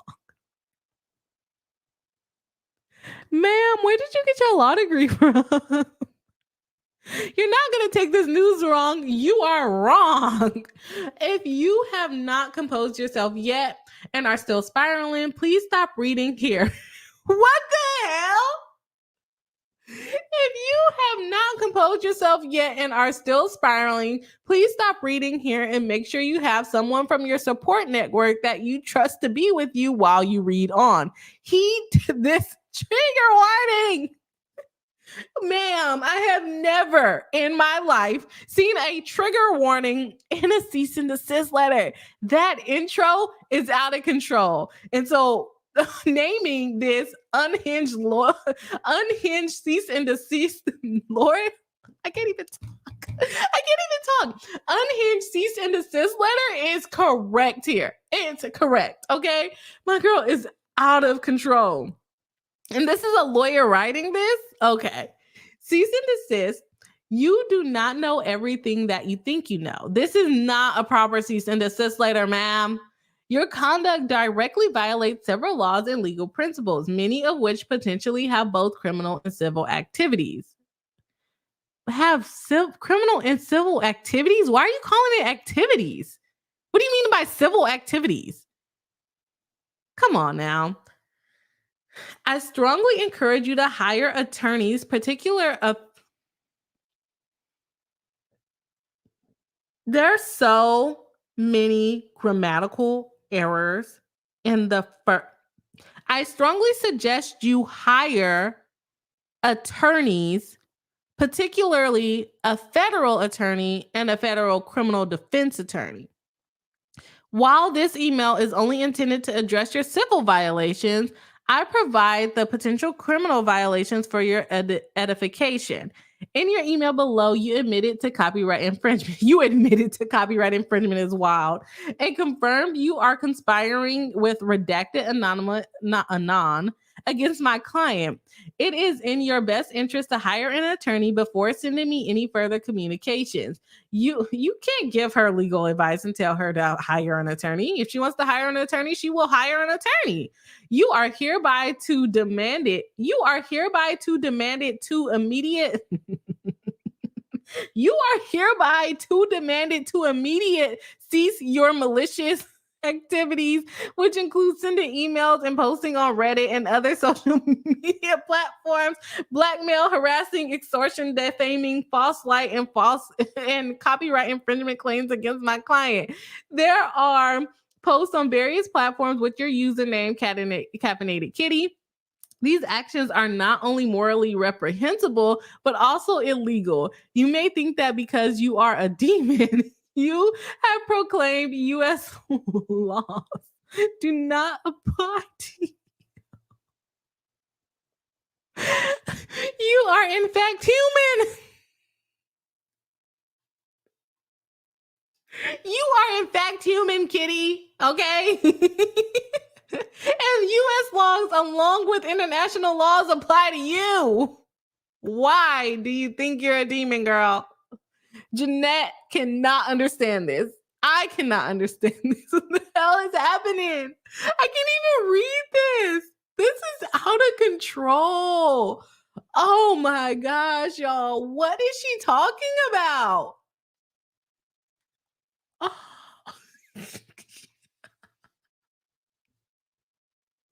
I'm gonna try to get through it.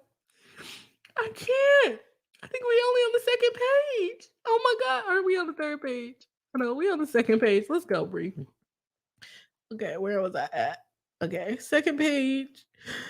Okay, let's see what else she has to say. She's out of control. Please note, this is not an attempt to restrict legitimate free speech. You think? You don't think this is? And we believe that the internet and social media platforms are important medias for dissemination of accurate and truthful information for fair comments on issues of interest. For instance, if you wanted to make a video discussing your opinion or making true statements of fact, that would be within your rights. Your activities, however, unlawfully violate my client's rights and are not protected by their First Amendment rights. Once again, I highly encourage you to hire an attorney as this is a serious matter. Okay? You're doing exactly what you're saying. She is expressing her opinion. You just don't like her opinion. Blackmail, extortion, and coercion. Sending threatening emails and posting threatening social media posts under the username Caffeinated Kitty that demand something of value in exchange for not disclosing potentially damaging information is clear violation of blackmail law. Under this section, blackmail is a criminal offense. Whoever with the intent to extort from any person any money or other thing of value knowingly so deposits or causes to be delivered as for said any communication with or without a name or designating mark subscribed thereto addressed to any other person and containing any threat to injure the property or reputation of the addressee or of another or the reputation of a deceased person or any threat to accuse the addressee of any other person or any other person of crime shall be fined under this title or imprisoned not more than 2 years or both. Here is one example of you blackmailing, extorting, coercing. She spelled coercing wrong. I don't think is it an S right there? My client from your email below. I do understand how you have the email below. I do understand how you have reached out with a cease and desist to smaller content creators speaking negatively about Lauren the Mortician scandals. And while I understand your desire to protect the creator you enjoy, if you were not legally obtained as counsel for her, and I speak on this via my platform, your actions are going to cause her significantly more strife. I would imagine it would reflect very negatively on you and your practice as well for you to attempt to use their personal law firm to intimidate people because you don't like what they have to say. You should patch me in with your business development and PR team. I'm sure they have some interest in advice for you. This statement of yours is you attempting to extract a thing of value from what?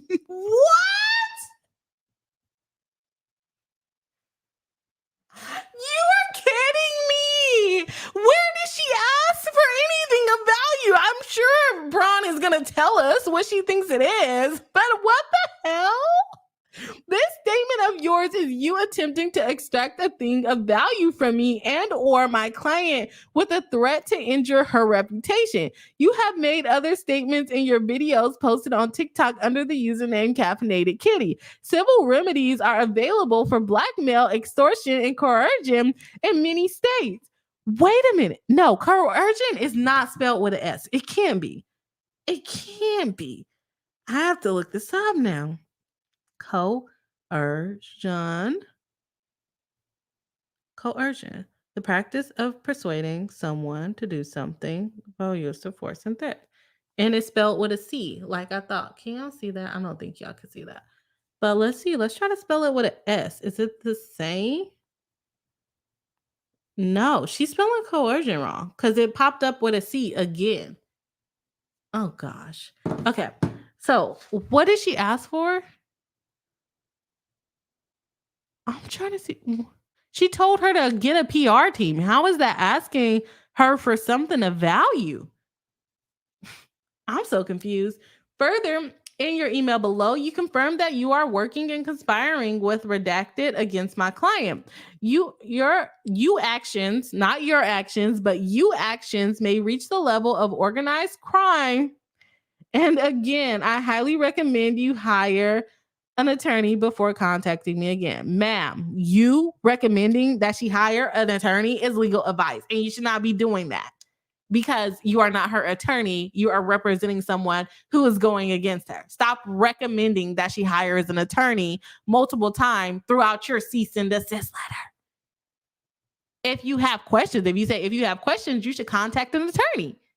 That's fine, but not continuously recommending for her to hire an attorney like 3 times and I'm only 2 pages in. What's her problem? Let's go on.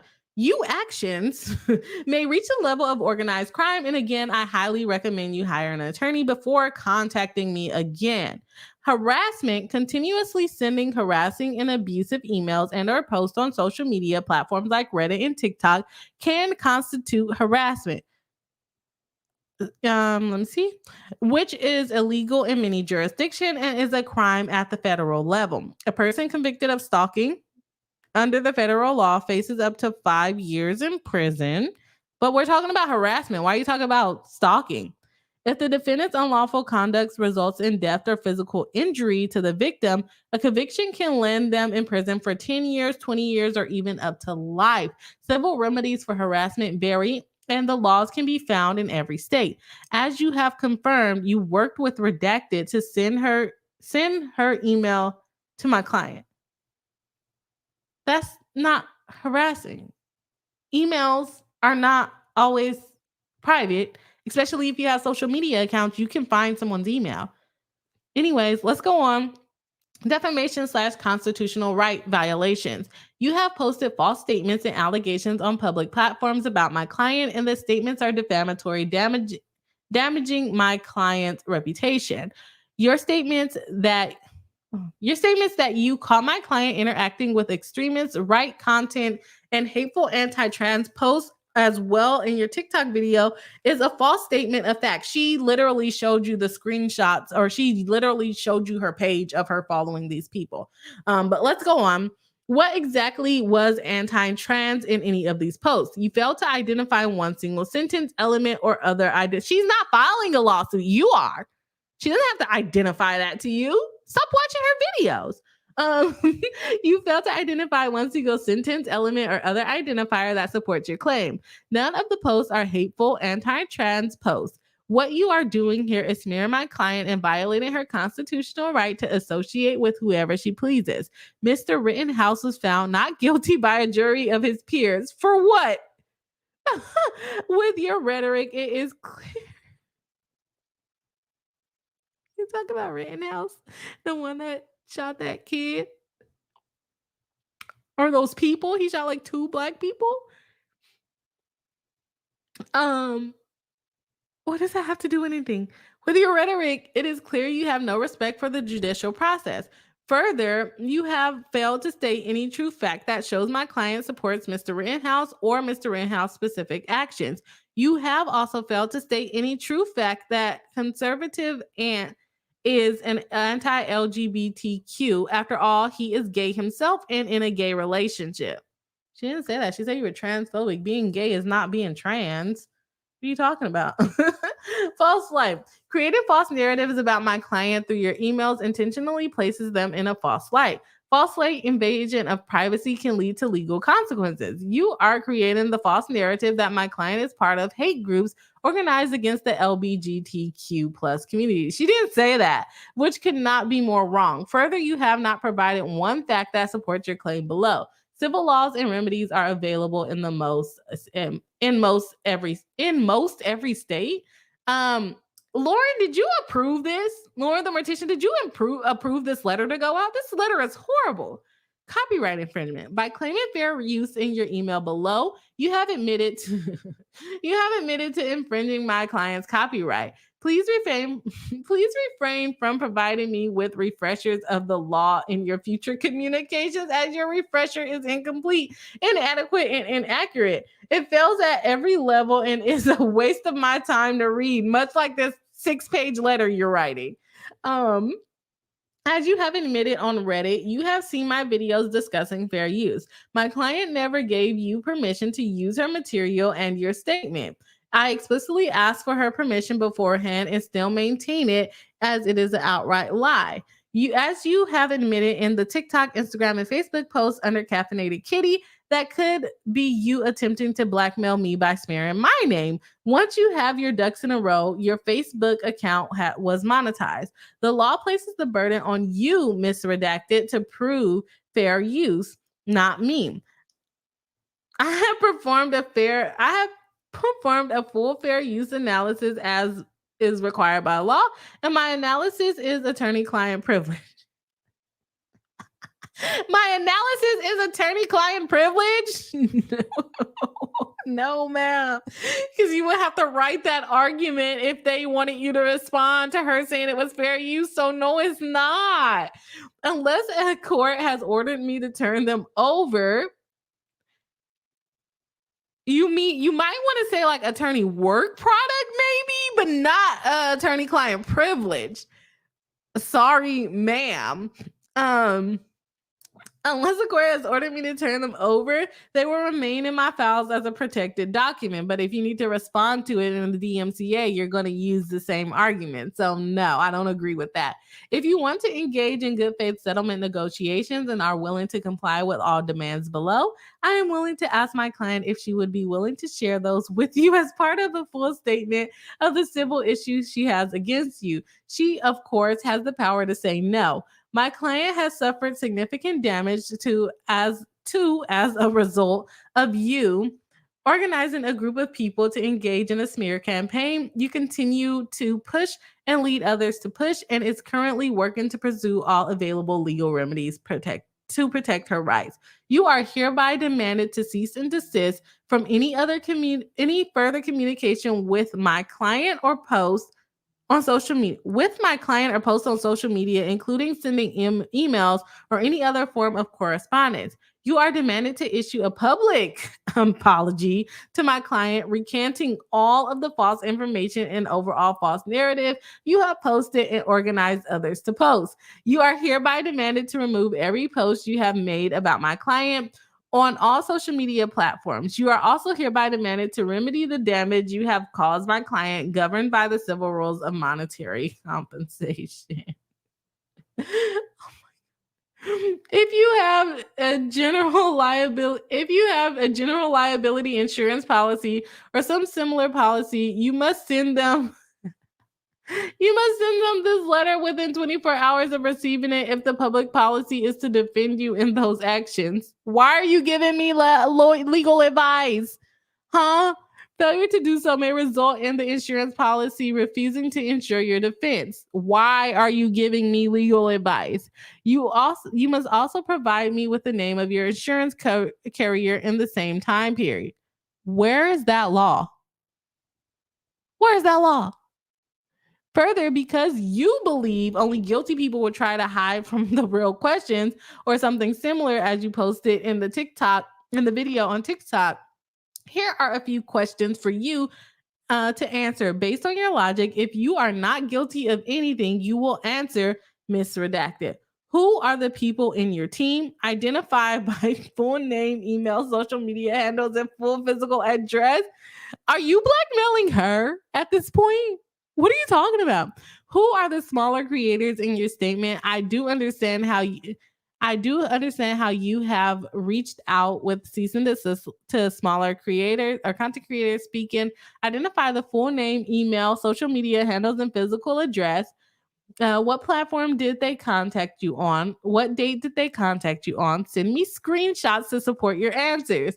What are you what are your all your social handles and usernames on?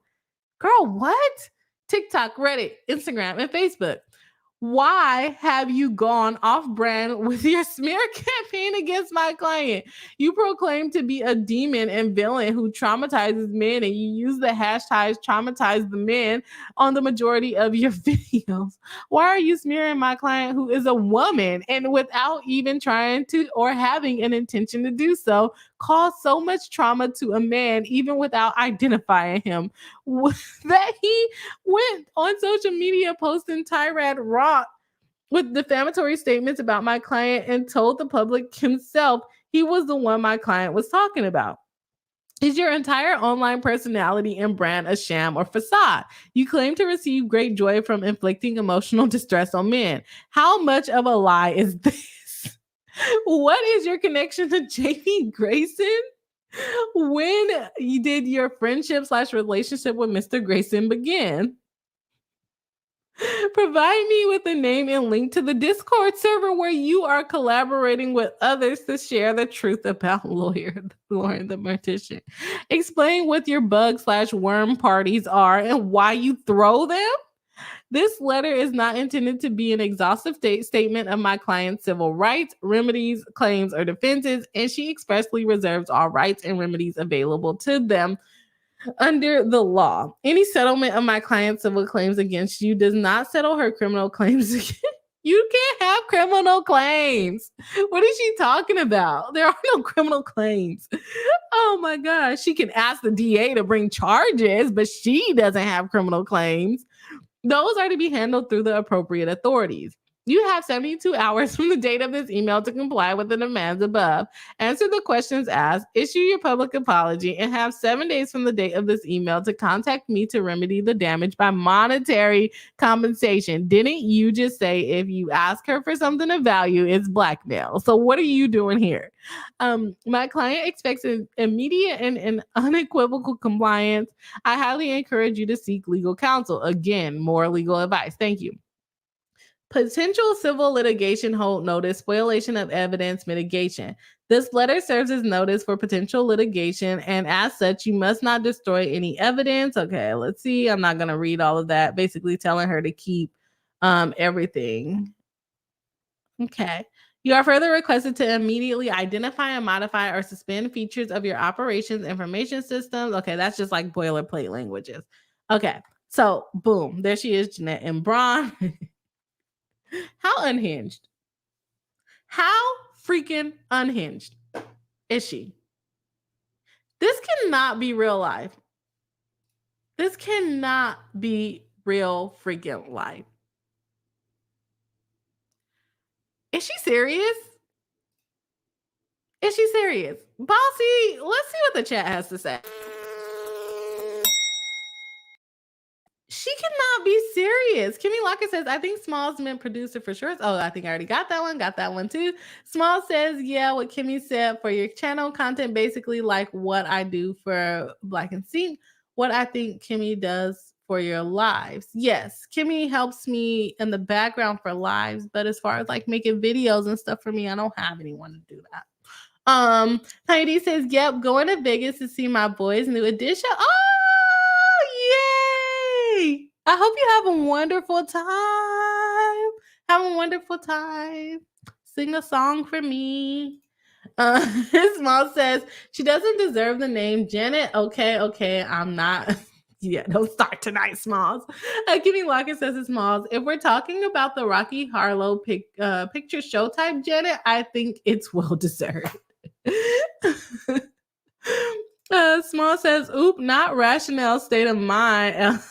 Yeah, she said my girl is crazy. What are you talking about, Kitty? What are you talking about, Kitty? Jeanette is not having it.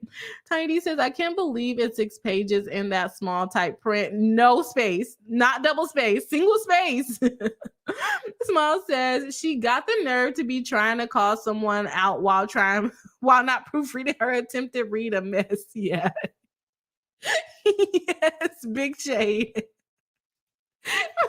Yeah, that letter was not the best. And she kept calling it an email. So I'm like, is it an email or is it a letter? Is it an email or is it a letter? Which one is it?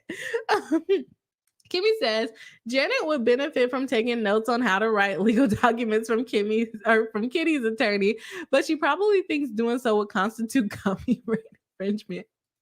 She for sure did not copy and paste that letter. I will give her that. She came up with that letter all on her own. All on her own. Oh, I can't hear my little sound thing. Is it because that one? Oh, y'all. Oh, wait. Let me see. There we go. Y'all can hear it, but I couldn't hear the clapping. But yeah, she did this letter all by herself. She did not copy and write infringe anyone. I can guarantee that, except probably the last couple paragraphs, which was that boilerplate notice of litigation. But those first 4 pages, my girl, no copyright infringement, in my opinion.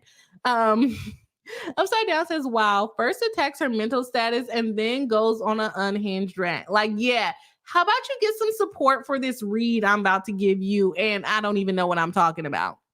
Tanya D says, exactly, Smalls. That makes me not take you seriously. That letter was not serious business. She said it's a serious matter, but it was not to her. Kimmy Lockett says, when Kitty initially posted part of the cease and desist, she redlined it. Yeah. It needed to be redlined for sure. Small says, you about to lose your job. License and practice law. Yeah. That was bad. That was so bad, y'all. Small says, Heidi exactly got Bree up here struggling because she can't write a simple cease and desist. And I already be stuttering, right? I already can't read on stream. Like in class, when they would do like the popcorn read, I would never want people to call on me because I don't like reading out loud. And now I'm doing it on stream, which is crazy. But her typos, her extra words, her extra letters, her spelling coercion wrong. I looked it up on Google. Google does not lie. It corrected it to spelling it with a C. So y'all tell me I'm wrong, but Google says I'm right. Tanya D said, what the hell kind of legal document is this? It's a cease and desist letter. One from Braun IP Law. I would not hire her. I would not hire her to save my life. Small says, at this point, I'm willing to believe she just threw words on a page and hit send. No, she thought that out. Like, she was serious. I don't know why y'all don't believe that my girl is serious.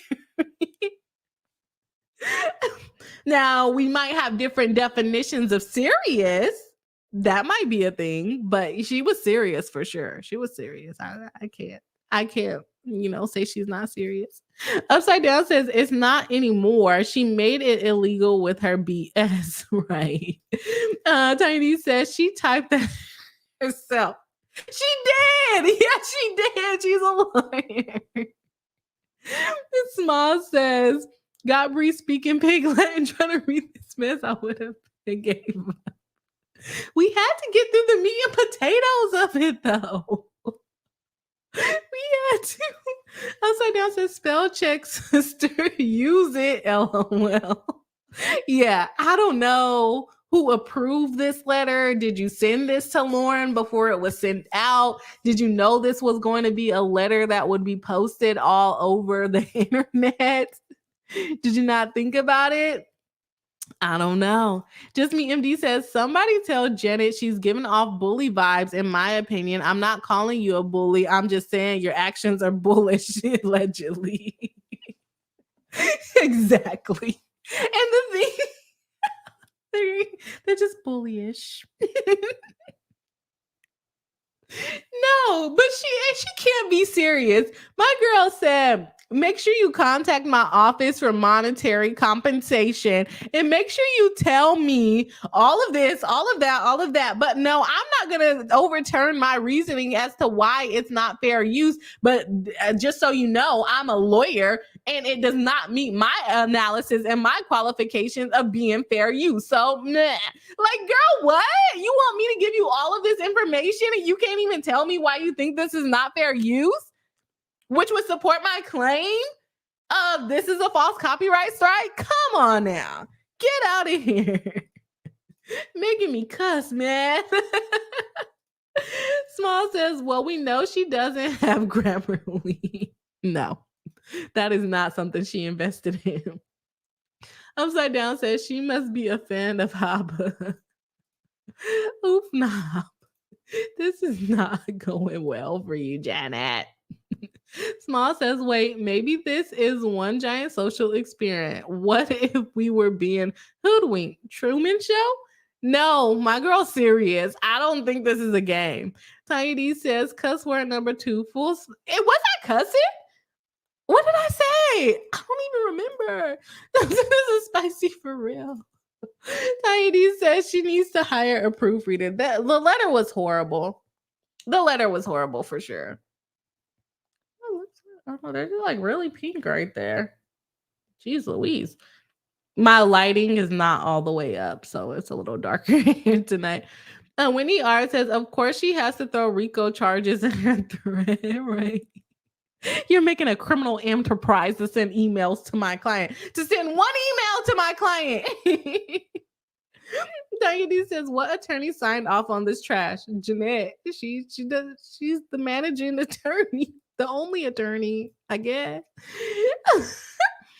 Whitney R says, Janet, she is an attorney in 2 states. Remember, she likes to remind everyone. Haha, yeah. I'm glad she didn't write the complaint for the lawsuit. I'm glad she hired someone for that at least. Small says to Whitney R, that's check notes, attorney Jeanette to you. Just me, MD. Or it's attorney Braun or Miss Braun. We're not on a first name basis. Or she didn't even say that we're not on a first name basis. We are not first name basis, is what she said. Like, are we speaking English? Like, ma'am, come on. What is going on here? Y'all, we are at 28 likes with 28 people watching live, and our like goal for the stream, oh, it's 40. So no, we're not almost there. But if you haven't hit the like button, please do. It does help us out in the algorithm and can help us reach our like goal for the stream, which is 40 likes. So help us get there. Let's see here. Upside Down says, with no action taken by the court. Yeah, she just wants her to give her all this information. Like, come on. Small says to Winnie R, let's hope she doesn't see this and sue the BriHive or try to strike the video right. We're next. Absolutely not. I can write a cease and desist letter on our behalf, okay? I will represent the BriHive. Kimmy Lockett says the Smalls, I wish she would. I'm also in Georgia and not the one. Oh, it's Kimmy, watch out. Watch out. We can't be making those kind of statements. She'll be after us. She threatened my life. Call the criminal activities unit. Call the criminal activities unit. Kimmy's being mean to me. Kimmy and Kitty are after me. Not me making my own voice effects. Girl, get it together. Winnie R says, I don't get how she passed 1 bar exam, let alone 2. Doesn't grammar and spelling? Well, we have to type like really fast. So maybe not necessarily on the bar exam, but like to get hired by another law firm. Yes, but we also have to remember that she works for herself. So no, you can do whatever you want when you work for yourself. Upside Down says, sad when they can't even get the legalese designed to conflate and confuse right. There was not legalese. That was written by like a 5th grader. You cannot tell me anything else. Like, she copied and pasted, in my opinion, she probably copied and pasted the law for the things that she actually did quote law for, and then everything else she just kind of threw out there or helped her kid helped her. I don't know. Tiny D says, woo, this angry cat typing in grammar is like nails on the chalkboard. Jeez, I couldn't even get through it. Small says, unhinged is truly the only word I have to describe her in this. Yeah, tonight was an interesting night on case choices. I will give us that. Kimmy Locker says, just me, MD. It's just giving the opposite of bully to me. I truly don't mean to be rude, but feels like two women that grew up as the weird kid, found community and some success online, and lost their dang mind. Yeah. It's something. It's something. It's like Jeanette is going wild with the authority. Because I'm an attorney. Call me Attorney Braun. Call me Miss Braun. Miss Braun to you. Upside Down is completely unhinged, throwing everything she can think of at the wall and hoping something sticks. So hoping something confuses my girl to where she feels like she actually did something wrong. Kimmy Locker says, I genuinely can't think of a better example of unhinged behavior. Yeah, she's unhinged for sure. Small says, okay, serious question. Do we think she's sincere and believes everything they're claiming? Or is this one giant bluff spiraled out of control? Is this a publicity stunt? I'm almost like, this cannot be real life. This cannot be your real life, Miss Braun. This can't be it. And whatever lawyer said, you know what? Yep, we're going to file a defamation lawsuit. No. I can't believe you believe this was okay. Upside Down says, me either, unless you want to talk about Congress. Fearless Frappuccino, or Fearless F. Frappuccino. Excuse me, y'all. Fearless SF Cappuccino says, yes, so happy to catch part of the stream. Well, we're happy to have you here. Hope you're getting as good of a laugh as I'm getting tonight. I'm gonna sleep good. I'm telling you, I'm gonna sleep good. Winnie R says, have fun, Tanya D. Enjoy the sun. The weather in Seattle is confused between rain, snow, and hail. I am counting the days to warm weather. Yes. Jessi MD says, this letter is exhausting in my opinion. Again, giving bully-ish vibes. Yeah, I agree with you. Kimmy Lockett says to Jessi MD, agreed. I didn't say it's given the opposite to me to contradict you as much as speculate where / why things went off the rails. The whole letter is off the rails. Yeah. Kimmy Lockett says to Jessi MD, are you saying bullyish or bullish? Because if you're calling it bullish, then I take back saying it feels like the opposite to me. Oh, yeah. Yes. Jamie Grayson says, oh, hi. It is us again talking about, what is her name? Jeanette Braun and Laura the Mortician. Jamie Grayson, you were mentioned in the letter that we just covered. So welcome back into the live stream. Jamie says, God, I wish I was the Truman Show. Jim Carrey could never. This is just out of control, like seriously out of control. Upside Down says, girl thinks she's on SCOTUS and not doing a good job. She says, I am the criminal and the civil court. What are you talking about? But we're only addressing civil activities. Just me MD says, oh, Kimmy, bully-ish, but I guess they both work in this case, right? The young legend says her proofreader needs a proofreader. I'm not sure if she has staff. I don't know. I don't think she... In my opinion, I don't know if she has staff. Small says, oh, shoot, you right, Bree, Attorney Bree, typo. Upside Down, maybe practices in the state of disbelief. I cannot with y'all not practice in the state of disbelief. They have a bar exam? Jamie says Jeanette's law office is allegedly that busted Willy Wonka experience. I just don't see how any of her clients can even approve a letter like that. Like, or did she just let me not say it? Is she just being a rogue attorney at this point? I mean, I don't know. Might be roguish. Small says, wow, no need to insult fifth graders like that, Bree. I can't believe an adult wrote it. Like, what do you, at that, a lawyer. Let's leave the tiny humans out of this mess. They're brilliant, unlike Braun. And we need to remind Kitty that she is also a human and she's subjected to the U.S. laws, okay? Kimmy Locker says to Jamie Grayson, the one without any chocolate that gave a single jelly bean to the kids before running out. Small says lost their minds imply they had never mind, let me shut up. Tiny says I get it. Okay, let me go. Tanya D says Jamie, it's an experience, all right. It for sure is. Kimmy Lockett says bullish like bull. Where's my little beeper? Now I can't hear that sound. Girl, I can't figure out how to work this dang soundboard. Whitney R says the one who filed the lawsuit is someone she went to law school with. Oh, I think someone told me that before. But I mean, it makes sense why they accepted the case. Upside Down says spiral, but that is the state of the globe, not this nation. Fearless SF Cappuccino says, OMG, the state of disbelief. All of this is just gold. It is. I have the best chat for sure. Small says, bruh, if she has employees, we need to save them. They need to be rescued. They're voluntarily being there. So do we think that they're good people? Like, let's be freaking for real.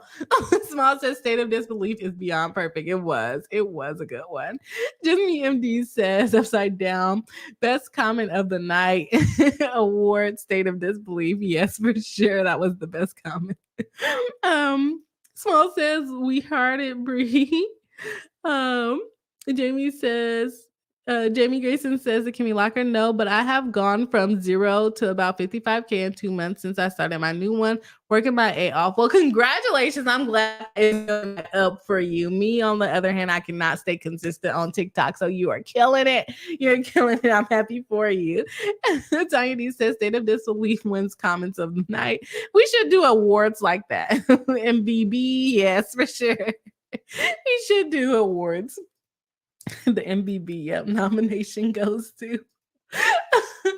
Oh my gosh, y'all. I cannot believe this was the night tonight. If you missed it, we did briefly go over the P. Diddy lawsuit with the SA allegations coming from Rodney Jones. That is in a different stream. And then we went over Kitty's response with her motion to strike and motion to dismiss. And we also went over the infamous unhinged letter. If you missed it, I would say I'll try to put timestamps up, but I probably won't get to that because I will be making a lot of shorts, hopefully, fingers crossed, this weekend. Hopefully I don't just sleep because your girl is tired. Thank you all for joining me in the live stream tonight. I hope everyone has a wonderful weekend. We should be jumping back into the Russ trial next week with some updates. I will try to make it not as long as I did on Tuesday, but that case should be wrapping up next Friday. So that's super exciting. And again, I hope everyone has a wonderful night, and I will see y'all all on the next live stream.